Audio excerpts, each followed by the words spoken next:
Yes, I will show you how chocolate improves diabetes health and not only that. We all know that when we see a big soft chocolate bar, it starts melting in our mouths before we even touch it.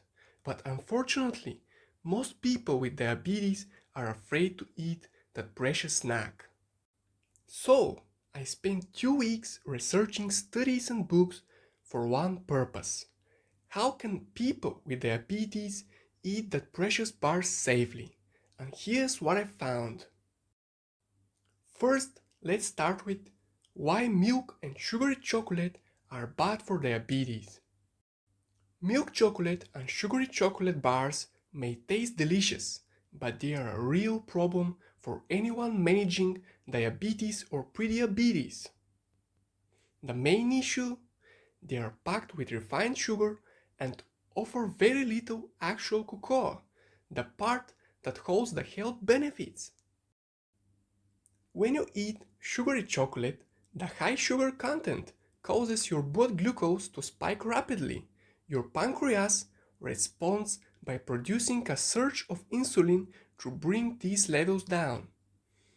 If this process happens too often, your cells can become less responsive to insulin, leading to insulin resistance, which is the root problem in type 2 diabetes. Additionally, milk chocolate has a high glycemic index. That means it's digested and absorbed quickly, flooding the bloodstream with glucose and putting stress on the body's insulin response system. Another issue is the lack of fiber and nutrients. Milk chocolate is made mostly of sugar, milk solids, and unhealthy fats, which contribute to weight gain, fatty liver, and metabolic imbalance, all of which worsen blood sugar control.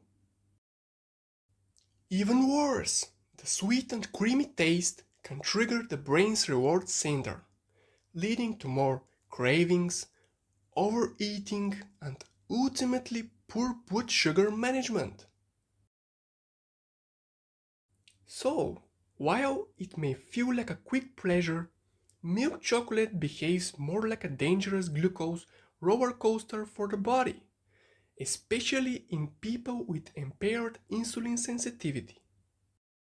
And here we come, right on the topic. Why dark chocolate helps with diabetes. On the other hand, dark chocolate with 70% or higher cocoa content is an entirely different story when consumed in small amounts.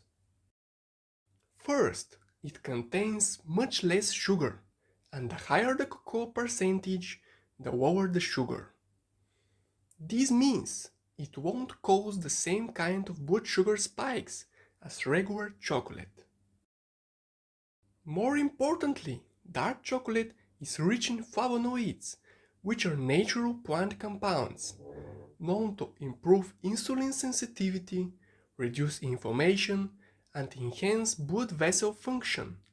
For people with diabetes, these effects are incredibly valuable, as both insulin resistance and vascular damage are major complications of the disease. Dark chocolate also has a lower glycemic index, thanks to its higher fat and fiber content. This slows down digestion and helps stabilize blood sugar after meals.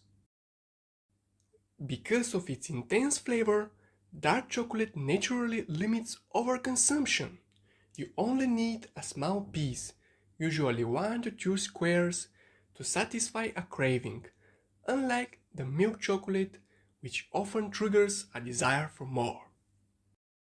In addition, studies suggest that moderate consumption, approximately 1 to 2 squares or 10 to 20 grams a day, of high quality dark chocolate may even reduce blood pressure, improve cholesterol levels, and protect the cardiovascular system, all common concerns in diabetes management.